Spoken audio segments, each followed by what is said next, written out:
Hello, it's Jane here. I'm back up at the plot on what is turning out to be yet another absolutely glorious April day. So I'm going to take the opportunity today to show you around and have a little bit of an April tour.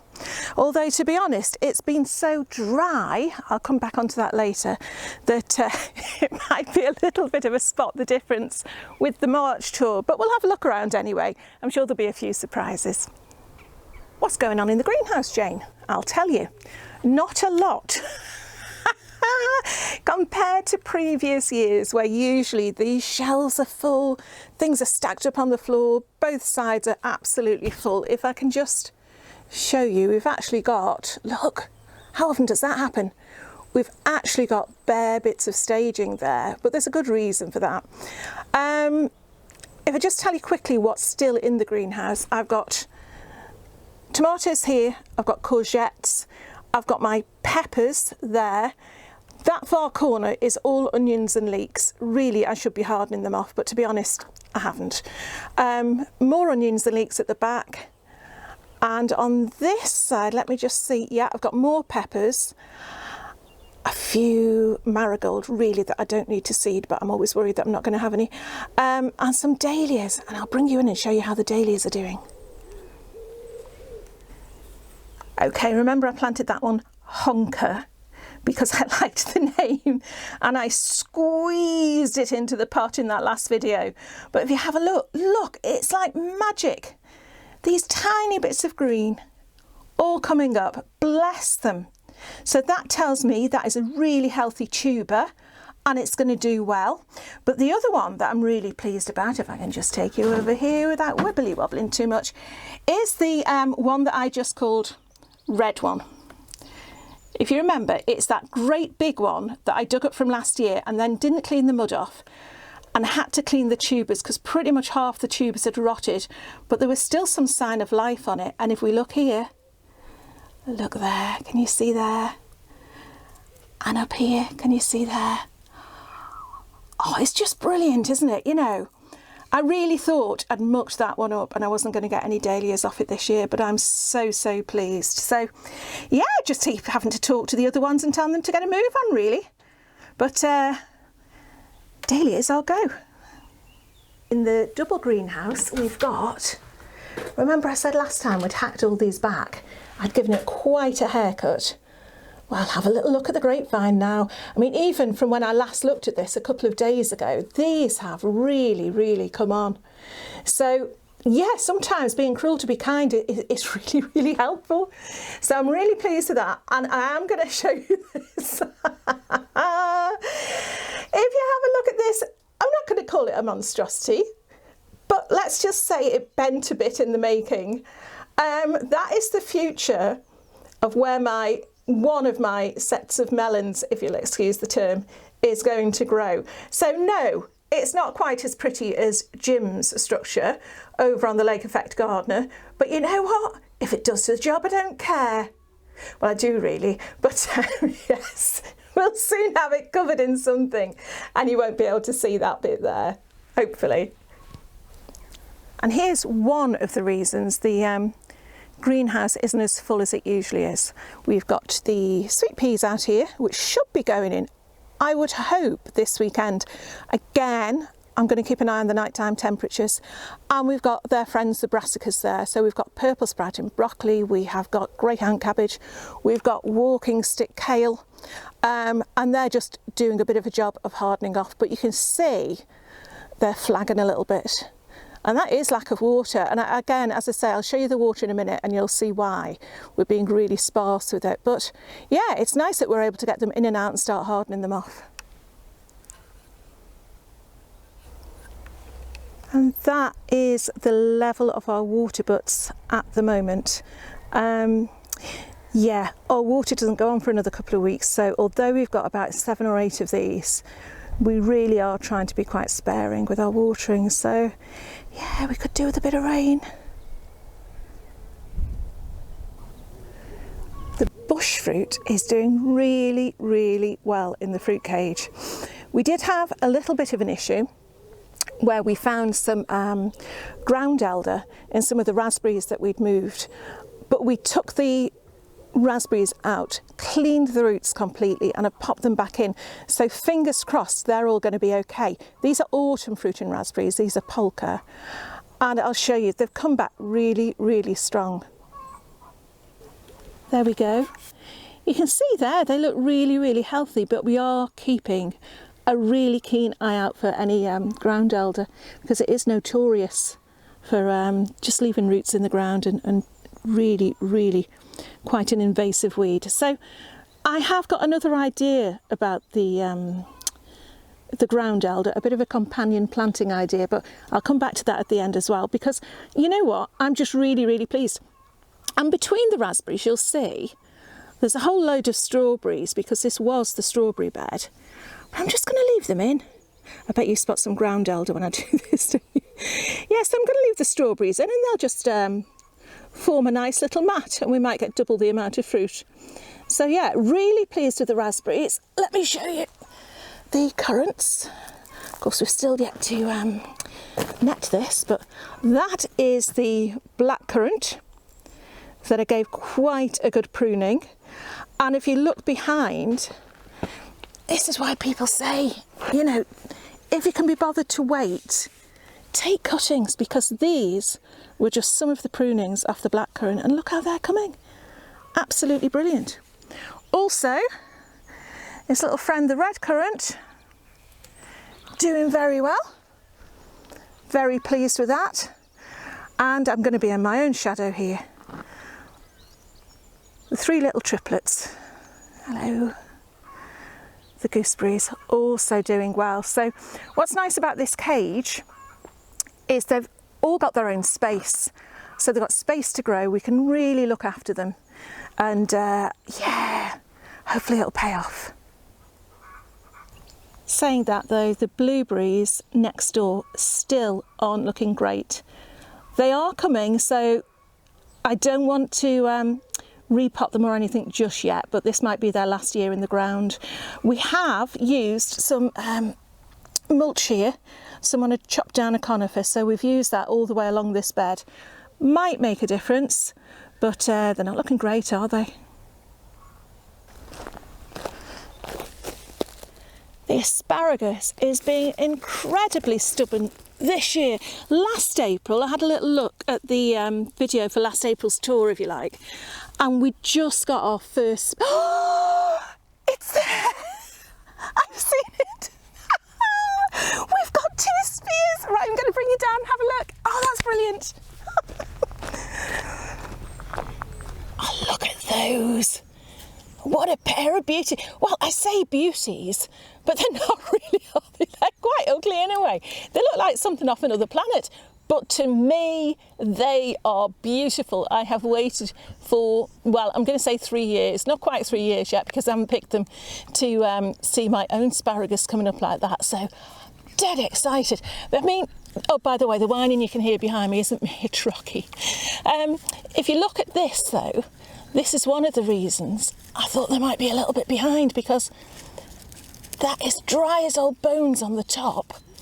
But actually, when you put your finger down to, I don't know, your first knuckle, it's quite moist. And I mean, that's the beauty of having a mulch. What I'm going to have to be careful of is that it doesn't form a cap, so that when the rain does eventually come, it's just going to fall off the top. But look at that dust.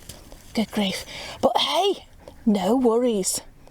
The asparagus is on the way. Oh, I'm all excited about that now. I don't think I can top that now. I just want to go home and dream of asparagus in butter. But yeah, I suppose I better finish really, hadn't I? Garlic, exactly the same as it was in March, but that's good. At least it hasn't died. So yeah, pleased with that. Okay, the eagle-eyed amongst you may have noticed these things here.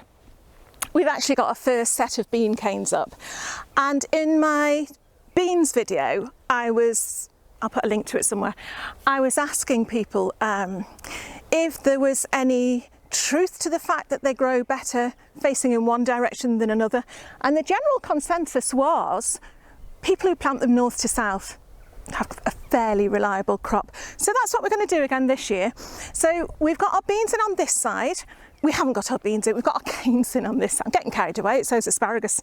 The canes are in.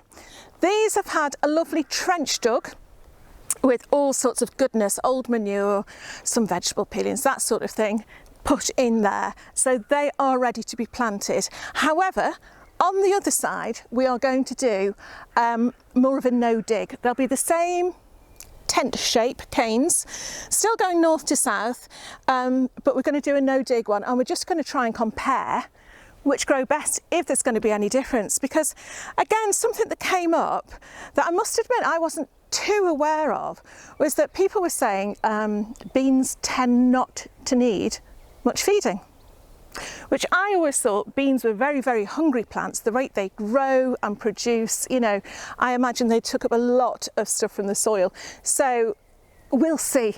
We'll see. We've always done it in trenches, but I'd be quite interested to see the no dig as well. But we haven't got the canes up yet. In fact, we haven't got all the canes, I don't think, but I've got about 6 left. So they're going to go there. And also, yeah, people have mentioned, aren't the beans that are going to be in the middle going to be in a bit of shade? They might be. The sun's over there at the minute, so they're going to get plenty at the front.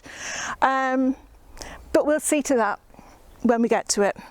Again, I've changed my mind what I'm going to put there already. So yeah, this bed is ready to go as soon as the weather lets us.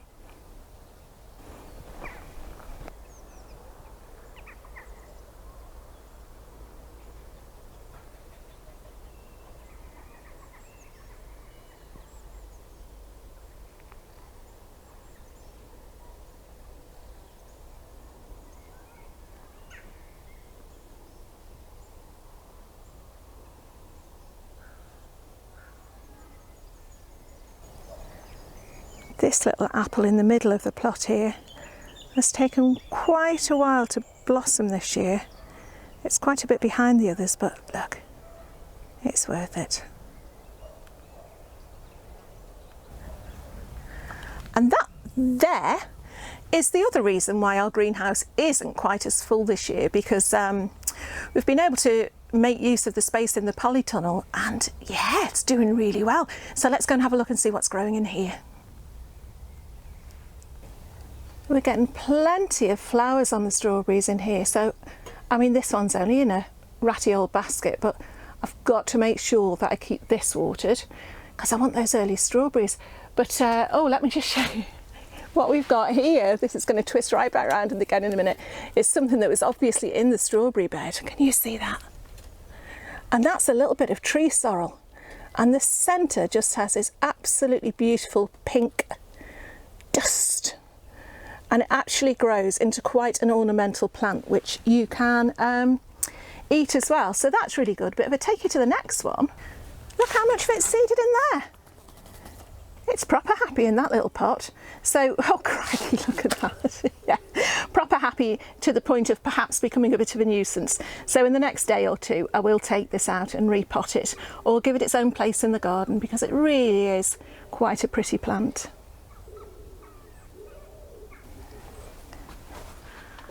Something else I've noticed as I've been watering is the beans, which were only planted just over a week ago, they're on the way, look. These, I should cover it up a bit more really. Oh no, that's uncovered that one. These are the Madeira Maroon beans that I've never grown before, but were beautiful as a dried seed from Paul Savardant over at Richard and Paul. And I don't know if you can see the ones just further behind. Let me just see. Yeah, I've got 1 or 2 dwarf safari beans coming up as well. So they obviously, again, they really like it in here. I won't leave them in here for too long now because it is a bit mollycoddling. It's warm, it's humid. But once I know that the nights are going to be, I don't know, 3 or 4 degrees in the plus, I'll start leaving these outside. But I do, once they, again, next day or two, when we see a few more heads popping up, I will be starting to harden them off. And now I'm right at the top of the plot, looking over into the little strip of land. I'm saying little strip of land, it's quite a big patch of land that we've got next door. Now, if you remember, last year that was Squash Town. this year it's going to be Potato Town, because once we've got our potatoes in, we can pretty much leave them to it. And so basically, without having the list in front of me, I can't tell you exactly what there is, but we've got Charlotte, we've actually put some Sarpomira in, we have got something called Ratty, which I think was from B&M. It was quite cheap, so we're trying that, and yeah, a couple of other varieties, but they are now in. They have been covered with a lovely, lovely well-rotted manure mulch, and so all we need to do now is keep an eye on the weeds and earth them up as necessary, and we can leave that side alone. And I can't help just filming this this plum tree. Or is it the damson? No, it's the plum. It's just been absolutely beautiful this year.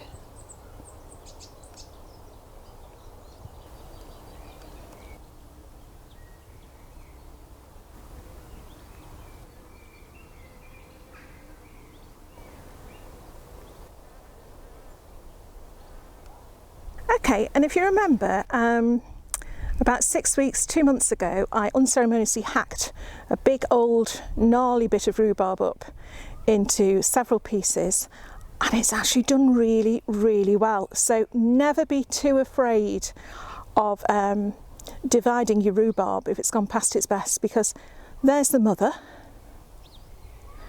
and if we look down here, we'll see quite a few happy little babies. I must admit, we did think we'd lost the poor old banana palm, if you look at the state of it there. But actually, if you come in a little bit closer, you can see it's coming again. Amazing, really. So all those cold nights we've had for such a tropical plant, it's done really well.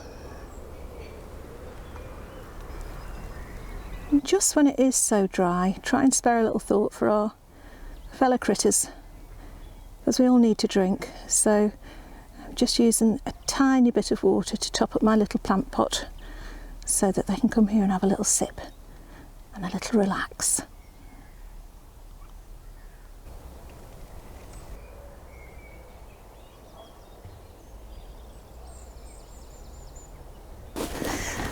So there we have it. I was going to set up a nice new table, but I've got a new favourite place to be now. I feel like if I sit here and watch the asparagus, it'll grow in front of me. I'm sure now it's started. By the time I come up tomorrow, there's going to be more. Surely there's going to be more. But what's so good is the fact, can you see this on there? I think you can. I mean, these are some of the dead sticks. Oh my goodness, there's another one. There is another one, look. I don't know if you can see, it's probably off camera. I've got another one there. Oh, this is so great. But because there were loads of dead sticks there from the ferns or whatever you call them from last year, it just looked like the whole lot had died. But isn't it amazing that all that is going on under the soil and all we can see is this? Okay, and you might think, oh, what's the point? What's going on there? Has it been worth it? And all of a sudden you get a surprise like that. It's fantastic. I'm so thrilled. Can you tell? I'm so thrilled. I'm finding it difficult now to think of anything else. But yeah, it just goes to show, if you're thinking of planting asparagus and you're put off of the idea that you're going to have to wait, so what is it, 1, 2, really 3 years best before you can have a proper harvest, do it. Because once you've started, they're in. You can ignore them then. I mean, we have kept that topped up. Like I say, this has had a lovely mulch on top of well-rotted manure. And yeah, just let it get on with it if you've got the space. I mean, obviously you might not have the space to devote to that, but try it in a bucket. Has anybody tried to grow asparagus in a bucket? I don't know.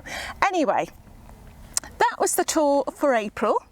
If it seemed like it wasn't really covering every bed and every inch of the plot, sorry, it's the raspberry. But yeah, that's the truth of the matter. That is what is going on at the minute. Obviously, we still have kitchen table and all sorts of other things at home. Sorry, I'm sitting on my mic again. All sorts of other things at home on the windowsill. I can't remember last time I was able to just sit at the kitchen table and eat, to be honest. It's coming useful for so many other things. But yeah, anyway, let me know what surprises you've had in your garden this week. I know a lot of us just love actually watching the seeds pop their heads out of the soil, and that's brilliant. But yeah, anything that you're really looking forward to, put them all in the comments below. I'm going to leave it there because I'm aware that this is once again probably going over my self-imposed 15-minute mark. But do come along to the Facebook group, which is growing. We've got some lovely members and some great ideas and things I'm going through the week. Come along to Instagram, show us your melons. Get your melons on Instagram. How many people say that?